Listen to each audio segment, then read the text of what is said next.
we're off to southwestern Idaho, where we'll enjoy the fresh mountain air and relive a little piece of Idaho Railroad history.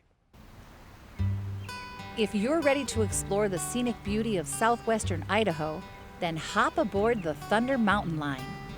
Located in Horseshoe Bend, just north of Boise, this historic line is now known for its tourist excursions. Over a century ago, the railroad started as a way to service the mining and timber industries along the Payette River.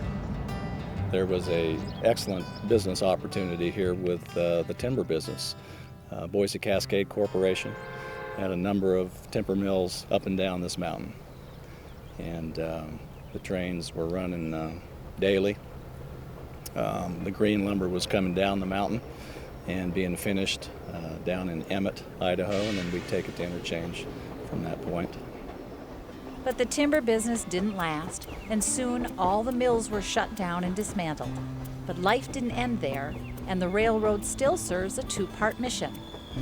The two pieces that we're operating, the passenger side, the tourist side, we run about 24 miles from a point south of here up to Banks, Idaho, north of here.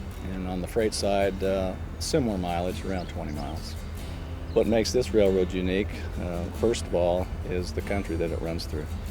The terrain, we have upwards of 2.5% grade in some areas. It's very scenic. It runs along the Payette River, which is a very scenic river and a recreational river. Lots of rafting and kayaking takes place on that river. There's lots of wildlife, lots of activity on the river, and you can't necessarily see that by driving the highway. We operate in areas where you would either have to be on the train or hiking in order to see. In addition to the scenic beauty, there's always something happening around the railroad to amuse the passengers.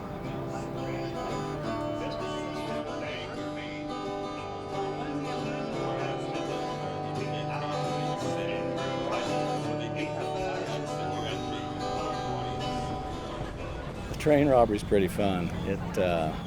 It's basically a Wild West setting, Wild West shootout. It's interactive in that they get the crowd involved, the passengers involved. The railroad also runs the Aloha Express, a little piece of Hawaii right here on the mainland.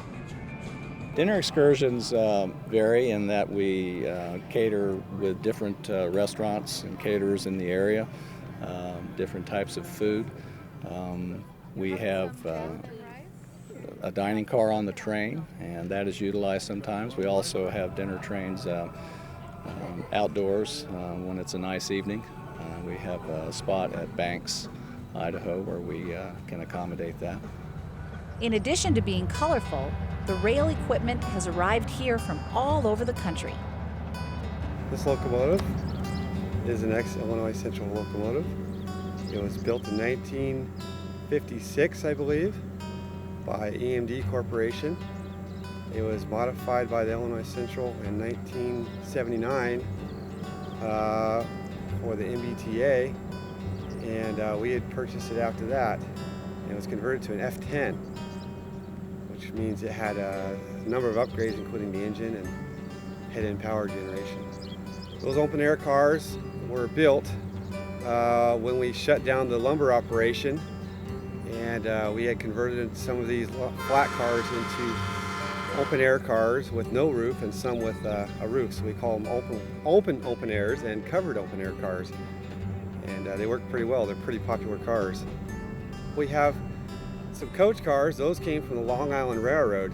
They were used for a number of years till 1993. And at that point, we had purchased them and brought them over here. The business car was the XCP, Canadian Pacific car. It was one of 4 specially built cars that were made for the executives of the railroad.